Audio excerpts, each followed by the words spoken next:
Bonjour et bienvenue dans l'émission Brève de Poésie. Je suis ravi aujourd'hui de vous présenter ces variations Caravage d'Edith Henry, que j'ai donc le plaisir de lire de nouveau, publié dans la revue bimestrielle du Grenier Jeanne Tony, Les Chants de Jeanne, numéro 46. Alors, il y a un certain nombre de toiles de Michelangelo Merisi da Caravaggio, dit le Caravage.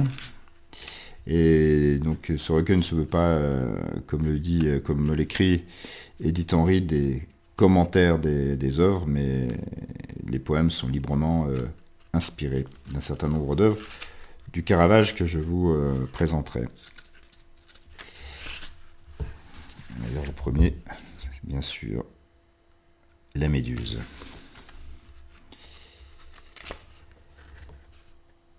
De tous ces bleus brisés, le Caravage, ce grain de lumière arrimé au précipice des défaites. Alors, il y a un certain nombre de ces textes qui ont été écrits, mais inspirés aussi sur de la musique, et là notamment du heavy metal paranoïde. Il y a deux autres œuvres plus classiques que je vous citerai. En chute libre, au point ultime, s'arrache, ne respire, s'ouvre, aspire, par tous les pores. Le gouffre amer, le halètement de tes rives intérieures.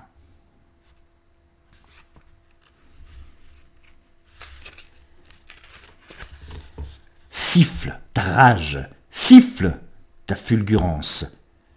D'un œil en transe, fissure de feu, les runes de ton passé.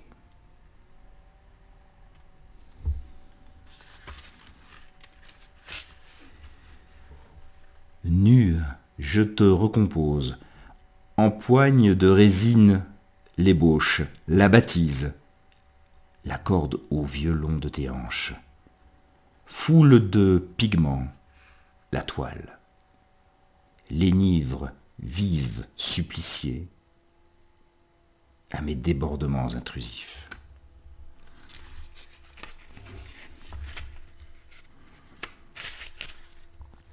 Aux lisières du visible, les âmes se saisissent de mes lignes de fuite, griffes d'irréversible, les rides de demain. Ultime ironie, je bascule dans la file d'attente des morts en sursis.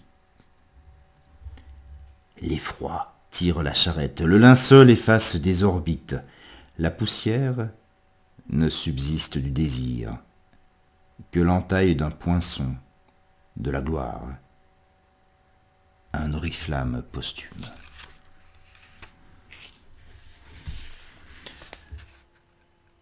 Les tricheurs, suffusé de duperie, le tricheur lance le dé, trousse de ses cartes les plaies analphabètes du peintre, d'un caniveau la gangue des couleurs. Le montreur escamote le jeu du parleur.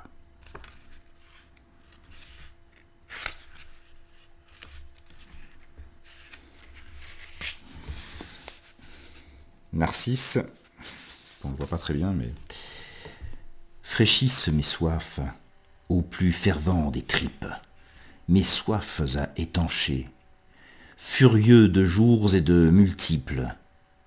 Je bois à satiété la beauté crue, sans jamais me lasser.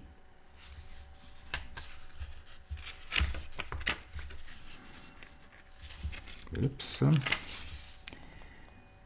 Je te fixe d'un œil dépourvu de paupières.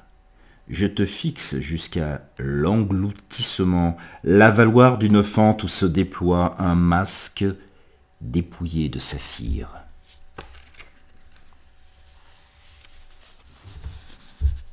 L'amour victorieux, écrit sur Monteverdi, Orfeo, Timiro. Je t'effleure à me soumettre, te phasme d'un regard, te piège aux mailles de mes ancres. Ton coup de cygne illumine d'un éros grivois le déhanché de la pose, de ta peau de grue, l'urgence.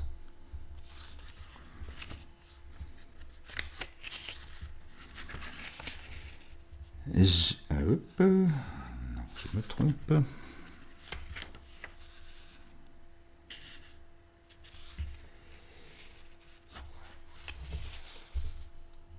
Madeleine repentante. Madone des trottoirs et des bibles intimes, je surfile de baroque l'éclat de tes charmes, te drape au suaire des anges, lave les opprobres à l'écho de tes cuisses. D'une saignée investie de mes gouaches, ton soleil bafoué. Toujours me reste à esquisser les racines d'un autre monde.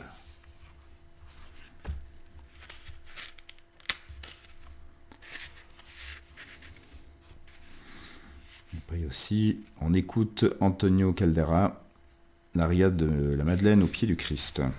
C'est une des musiques graphiques, grimace la mort, sidération, saisit de sa lame le tranchant du temps. Au bord sinistre du trou grésille l'image endolorie de l'éternité. Judith décapitant Holoferne.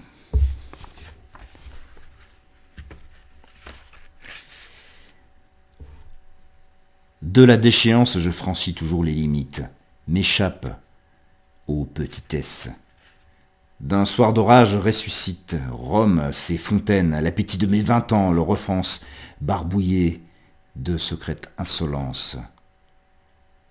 D'aigre bise la panoplie humaine.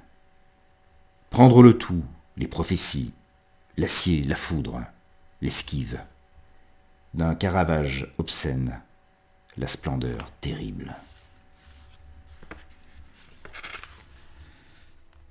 Décollation, polyphonie cruelle où se noue de détresse, l'oubli programmé de toute trace.